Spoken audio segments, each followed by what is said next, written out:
नमस्कार दोस्तों। आज आपके सामने प्रश्नावली 3.3 कक्षा 10 के प्रतिस्थापन विधि का सवाल नंबर 2 प्रस्तुत है, जो हम बड़े ही आसान विधि से करने वाले हैं और मेरा विश्वास है कि आपको एक ही बार में सवाल समझ में आ जाएगा। दोबारा वीडियो देखने की आवश्यकता नहीं पड़ेगी और इस प्रश्नावली से कक्षा 10वीं के परीक्षा में 4 नंबर का एक प्रश्न ज़रूर आता है। तो हम अब शुरुआत करते हैं। इसके लिए हमें सबसे पहले समीकरण 1 लेना है। यहाँ लिखेंगे हम समीकरण 1 से।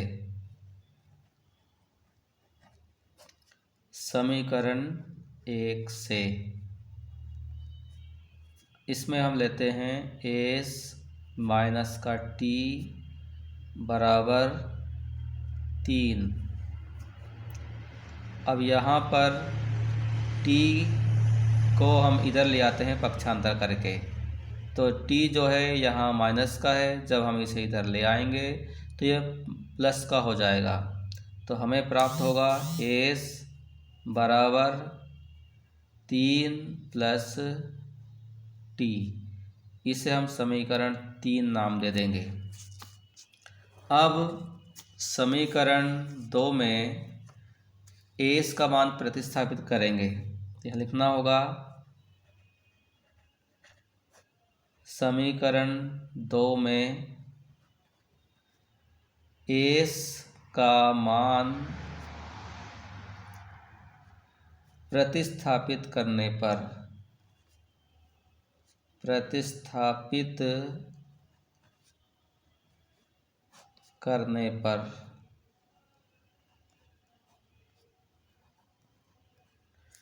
तो समीकरण, ये हमारा समीकरण 1 है और ये समीकरण 2 है। समीकरण 2 लिखेंगे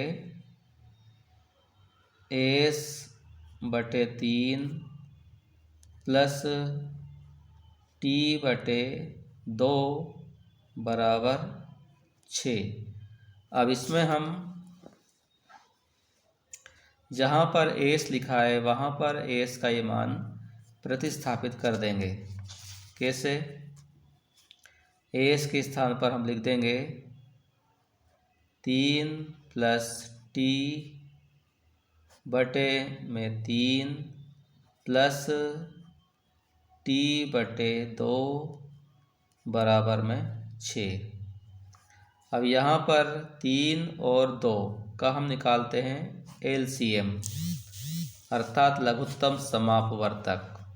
तो 3 और 2 का लघुत्तम समापवर्तक आएगा 6। अब इस 2 का गुणा 3 में और टी में कर देते हैं, तो 2 तिया कितना हो जाएगा 6, प्लस 2 का गुणा टी में करेंगे 2 टी मिलेगा, ये प्लस लगा देंगे और इस 3 का गुणा इस टी में कर देंगे तो हमें मिलेगा 3 टी और बराबर में क्या प्राप्त हुआ है 6, जो हम वैसा का वैसा ही लिख देंगे। अब 3 टी में इस 2 टी को जोड़ देंगे और यहाँ पर जो 6 लिखा है इस 6 का इस 6 में हम गुणा कर देंगे। इस 6 का इस 6 में गुणा करेंगे तो हमें यहाँ पर पहले क्या प्राप्त होगा 6 प्लस 2 टी और 3 टी हो जाएंगे 5 टी बराबर 6 6 36 हो जाएगा। अब यहाँ पर इस 6 को इधर ले आते हैं, हम पक्षांतर करके ले आएंगे तो यहाँ पर हमें मिलेगा 5 टी बराबर 36 माइनस के 6 और फिर 5 टी बराबर 36 में से 6 घटा देंगे तो हमें मिलेगा कितना प्राप्त होगा 30 में इस 5 से भाग कर लेंगे तो टी बराबर 30/5 भाग करने पे हमें क्या प्राप्त होगा, t बराबर 6। इस प्रकार से हमें t का मान प्राप्त हुआ। अब समीकरण 3 में, ये जो हमारा समीकरण 3 था, इसमें t का मान रख देंगे जो हमने यहाँ पर अभी निकाला। तो यहाँ लिखेंगे हम समीकरण 3 से, हमारा समीकरण 3 है, समीकरण 3 क्या है, s बराबर 3 + t, यहाँ पर हम t का मान रखते हैं, s बराबर 3 + 6, तो हमें प्राप्त होगा 6 और 3 कितने हो जाएंगे, 9। अतः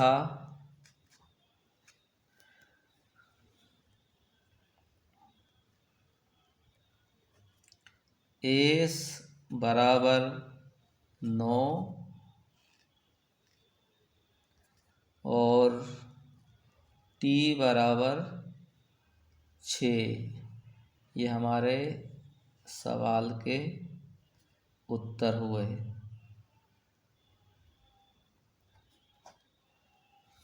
तो बड़ी ही आसानी से हमने ये सवाल कर लिया है। मुझे लगता है आपको सवाल समझ में आ गया होगा। आप भी इसी तरीके से करेंगे और पूरे नंबर प्राप्त करेंगे।